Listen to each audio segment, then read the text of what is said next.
A día de hoy, sobre cualquier tema que quieras aprender, existe excesiva información al respecto.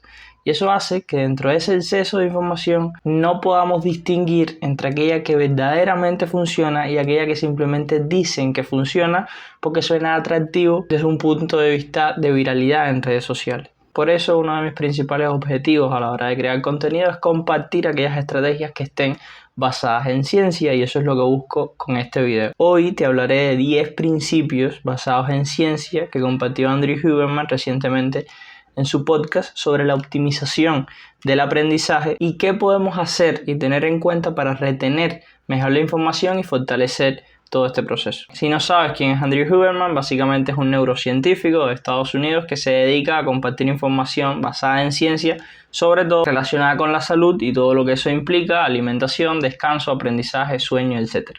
Sin más, comencemos. El primer punto que destaca Andrew Huberman sobre el aprendizaje es la importancia del sueño, destacando el sueño como el principal neutrópico para mejorar la concentración y alcanzar estados de foco más profundos, definiendo neutrópico como toda aquella sustancia capaz de amplificar las capacidades cognitivas. Y para entender el papel del sueño y el aprendizaje necesitas entender lo que es la neuroplasticidad. La neuroplasticidad básicamente consiste en la capacidad que tiene el sistema nervioso para crear conexiones nuevas entre las neuronas. Pero ahora, neuroplasticidad y sueño, ¿te podrás bajar? Bueno, como les decía, resulta que ese fortalecimiento de las conexiones neuronales, que es básicamente el proceso a través del cual aprendemos, tiende a realizarse en el sueño MOR, de movimientos oculares rápidos, que ocurre en ciclos de 90 minutos a lo largo de toda una noche de sueño. Resulta evidente que mientras menos horas duermas, mientras menos horas de sueño tengas, menos capacidad tendrás de alcanzar estos ciclos de 90 minutos de sueño MOR y por tanto garantizar estos periodos donde aumenta la neuroplasticidad. Algo importante a destacar aquí es la relación que existe entre la retención de un tema y la calidad de sueño en la misma noche en la que has aprendido ese tema, o sea, la misma noche del día en el que has aprendido ese tema. Esto se conoce como efecto de la primera noche. Por tanto, lo mejor que puedes hacer luego de haber estudiado un tema muy complejo o muy extenso es garantizar una adecuada noche de sueño para que su retención y memorización sea más optimizada. Pero ahora, ¿qué podemos hacer para garantizar una noche de sueño de calidad y por tanto optimizar la retención de la información en ese sentido? Bien, Matthew Walker, el autor de Why We Sleep, uno de los libros más famosos en cuanto a la ciencia detrás de la optimización del sueño, expone unas checklists que todo el mundo podría realizar bastante sencillo. Lo primero es cumplir con un horario fijo, de ser posible, es decir, establecer una hora a la que te vas a dormir y una hora a la que te despiertas y cumplir con este horario todos los días. Esto ayuda a regular tus ritmos circadianos y hace que la calidad de tu sueño sea mejor.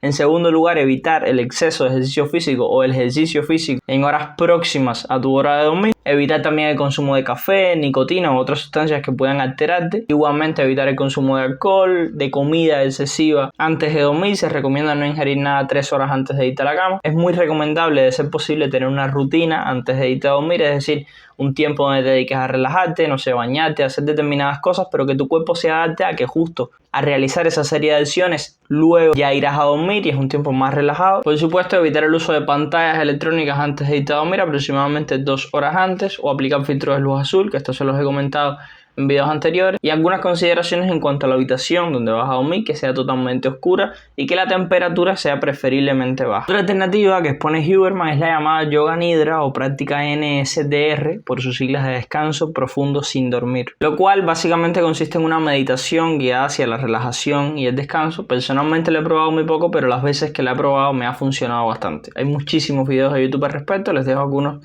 en la descripción, lo pueden probar y ya está. Ahora, hablemos un poco sobre cómo podemos mejorar nuestra concentración específicamente en el momento en el que estamos estudiando. A todos nos ha pasado que estamos sentados delante de un libro, aprendiendo un tema relativamente complejo, comenzamos a sentir un estrés propio de ese aprendizaje que no es tan alto, pero lo suficiente como para hacernos querer evadir ese tema, y ahí es donde entran las distracciones. Comenzamos a revisar el teléfono, cualquier otra cosa fuera del estudio nos parece más interesante. Este estrés, según explica Huberman, viene dado por la liberación de neuromoduladores que libera tu cerebro en forma de aviso de que están sucediendo cambios propios de la neuroplasticidad que ya les había comentado previamente. Por tanto, podríamos decir que es una señal de que estás aprendiendo, de que estás poniendo a trabajar esos mecanismos de aprendizaje. Bien, tras realizar estudios en diferentes universidades, se dieron cuenta de que un sello que distingue a esos buenos estudiantes de los malos estudiantes era la capacidad para saber lidiar con ese estrés y utilizarlo a su favor. Cuando tu organismo está en estas condiciones de alerta, en este caso no es alerta física, es una alerta mental, desencadena una serie de mecanismos, de sistemas que te permiten aumentar tu concentración. Aumenta el diámetro pupilar, la frecuencia cardíaca, la irrigación sanguínea y todo un conjunto de mecanismos que pueden ser utilizados a tu favor. El punto está en reconocer ese estrés, aceptarlo, tomarlo como un medio que te permita aumentar tu concentración, eliminar las distracciones y poner foco en eso que tú quieres. Y bueno, ¿qué estrategias podemos implementar para aumentar esa focalización, para ser capaces de concentrarnos en una tarea por mayor tiempo posible? Bien, un punto muy importante es la percepción de importancia que tú le das a ese tema. Es decir, que entiendas qué tan importante es eso que estás estudiando y la necesidad que tienes de entenderlo. Un aumento en esta percepción de importancia puede aumentar significativamente tu capacidad de concentración. Por eso nos resulta tan fácil concentrarnos el día antes de un examen cuando tenemos que aprender toda la información en una noche. Por eso hay muchos estudiantes que dicen que son mejores estudiando bajo presión, porque tu cerebro entiende que no hay alternativa y la percepción de importancia de ese aprendizaje es muy alta. Por tanto, tu foco y tu concentración va a ser mucho mayor. Con esto no te digo que dejes todo el estudio para el final, simplemente que interiorices la importancia que tiene ese tema para tu conocimiento. Otro punto importante que se ha demostrado en personas con TDAH, o sea, trastornos por déficit de atención, es que mejoran su concentración cuando disfrutan eso que están haciendo. Y hay muchísimos métodos para aumentar el disfrute que tienes al realizar una tarea. Desde prepararte un café si te gusta, hacerlo con un grupo de amigos. Hay un montón de estrategias y todo depende de lo que se adecue a ti. Pero sin duda uno de los métodos de estudio más importantes es la gamificación del proceso. Les dejo un video por acá arriba donde les explico esto a detalle. También hay otros aspectos que menciona Huberman que permiten mejorar esta concentración, como puede ser la hidratación, el uso de cafeína en algunos casos, el hecho de programar tus sesiones de estudio por bloques en el calendario, eliminando las distracciones rápidas, tema del cual también les dejo un video por acá arriba. El uso también de ejercicios de meditación en donde se realice un enfoque perceptual, como lo llama Huberman, es decir, ejercicios que básicamente consisten en permanecer 10 o 15 minutos mirando un objeto de forma fija, un punto en la pared o algo por el estilo y eliminar todo el resto de pensamientos que vengan a tu cabeza en ese momento. La realización de estos ejercicios también se ha demostrado que pueden contribuir a que en momentos de estudio donde necesitas estar enfocados tu concentración sea mayor. Pasemos entonces al siguiente punto, que son aquellas estrategias que concretamente funcionan mejor a la hora de retener la información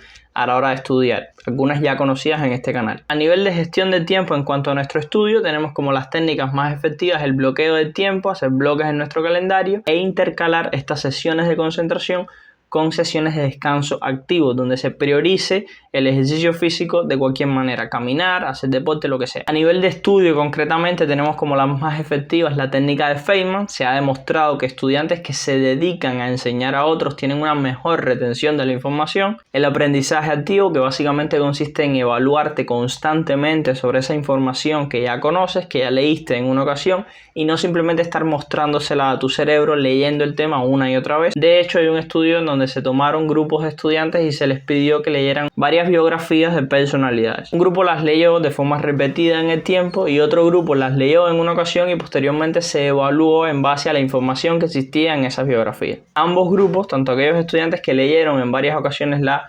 información y aquellos estudiantes que la leyeron en un primer momento y luego fueron evaluados, se expusieron a un test final, fueron puestos a pruebas en un test final para comprobar sus conocimientos sobre dicha información. Los mejores resultados vinieron de aquellos estudiantes que fueron puestos a prueba en ese contenido, es decir, que estudiaron a partir de interrogantes en donde se obligaron a extraer la información de su cerebro en lugar de simplemente mostrarse. Pero ahora, dentro de esos estudiantes que realizaron aprendizaje activo, es decir, que hicieron exámenes repetidos en el tiempo sobre esa información que habían estudiado, también hubo diferencias. Hubo un subgrupo inicial que estudió en 4 ocasiones el material hizo un test y luego esa prueba final a la que fueron expuestos todos los estudiantes. Otro grupo estudió 3 veces, hizo 2 exámenes adicionales y posteriormente la prueba a la que fueron expuestos todos. Y un tercer subgrupo que estudió el tema en una única ocasión, hizo 4 pruebas tipo test y finalmente fue expuesto a ese examen estándar. El desempeño en ese examen final fue proporcional a la cantidad de veces que se habían expuesto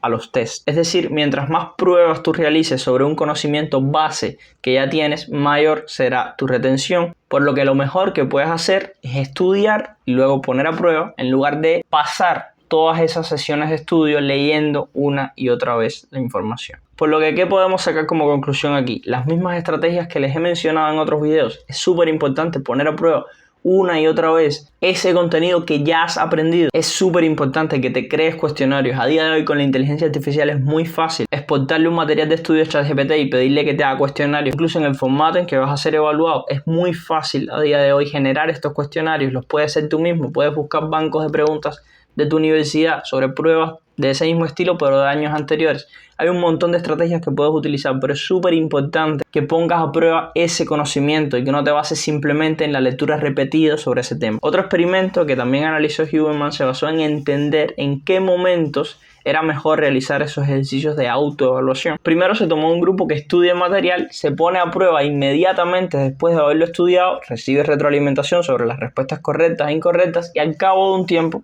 realiza un examen.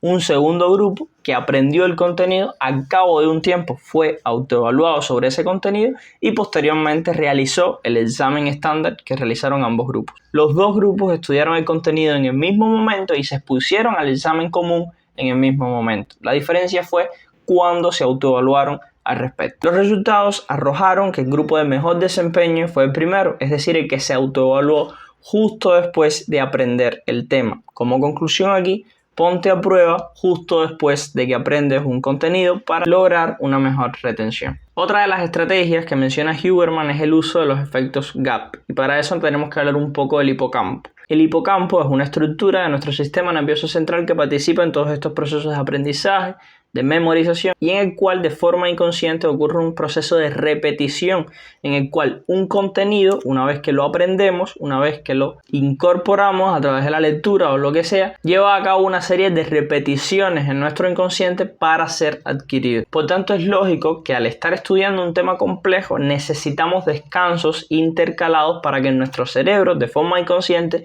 se hayan llevado a cabo todo este proceso de repeticiones. Esto nos lleva a poder aplicar una estrategia de intercalación muy potente entre el estudio de contenido desafiante y contenido no desafiante. O sea, se ha demostrado que es muy potente el hecho de intercalar nuestro foco de estudio con elementos como anécdotas y demás que nos ayudan a mejorar nuestra consolidación sobre un tema. Para esto podemos utilizar mnemotecnias o ciertas pistas de recuperación con toques de humor o anécdotas con nuestros amigos a la hora de estudiar en grupo. O incluso esos profesores que en medio de una clase comienzan a contarte una historia o algún dato random, agradéceles porque están haciendo que esa pausa haga a tu hipocampo y a tus áreas de aprendizaje hacer su trabajo. Esto por supuesto se relaciona con estrategias que ya les había mencionado previamente, el hecho de alternar sesiones de foco con sesiones de descanso activo en donde involucres la parte más física, que también mejora la concentración y el aprendizaje. Esto es todo por hoy. No te ha servido de nada ver este video si no sales de aquí aplicando todas las estrategias que te he mencionado. Espero de corazón que te ayuden en tu estudio y como estas planeo traerles otras muchas estrategias